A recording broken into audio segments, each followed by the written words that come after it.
আসসালামু আলাইকুম। ভীষণ কার্যকরী এবং খুবই দ্রুততম সময়ে স্কিনের উজ্জ্বলতা বাড়াতে পারে এরকম একটা ফেস প্যাক আপনাদের সাথে আমি শেয়ার করছি। আপনারা 1 চা চামচ মধু, 1 চিমটি হলুদের গুঁড়ো এবং 1 চামচ দই অথবা দুধ। কেন বললাম দই অথবা দুধ? যাদের স্কিনটা শুষ্ক বা ড্রাই তারা ব্যবহার করবেন 1 চামচ দুধ, আর যাদের স্কিন অলরেডি তৈলাক্ত তারা দুধের জায়গায় 1 চামচ দই ব্যবহার করবেন। তার মানে হচ্ছে আমার 1 চামচ মধু ফিক্সড, 1 চিমটি হলুদের গুঁড়া ফিক্সড এবং দই অথবা দুধ 1 চামচ।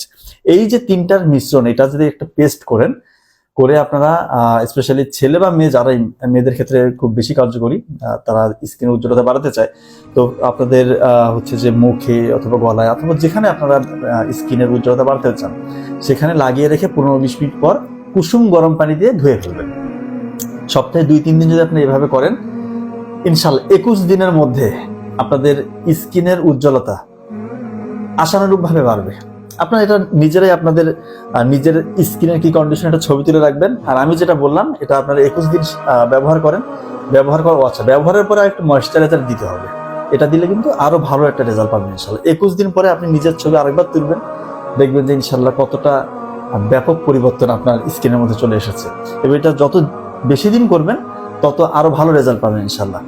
আর অতিরিক্ত টিপস হিসেবে আমি বলবো, আপনারা প্রতিদিন মেয়েদের ক্ষেত্রে 8 থেকে 10 গ্লাস পানি পান করবেন, অর্থাৎ 2 থেকে 2.5 লিটার। ছেলেদের ক্ষেত্রে অবশ্যই 3 থেকে 3.5 লিটার পানি পান করতে হবে। এবং রাতের ঘুমটা খুবই জরুরি যে কোনো ক্ষেত্রে, স্পেশালি স্কিনের উজ্জ্বলতা বাড়ানোর ক্ষেত্রে।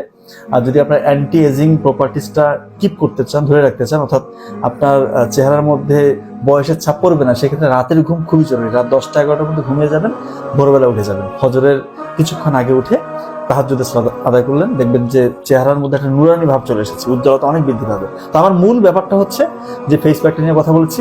1 চামচ মধু, 1 চিমটি হলুদের গুঁড়া আর 1 চামচ দই অথবা দুধ, এটা আপনারা ব্যবহার করতে পারেন। ধন্যবাদ। আসসালাম।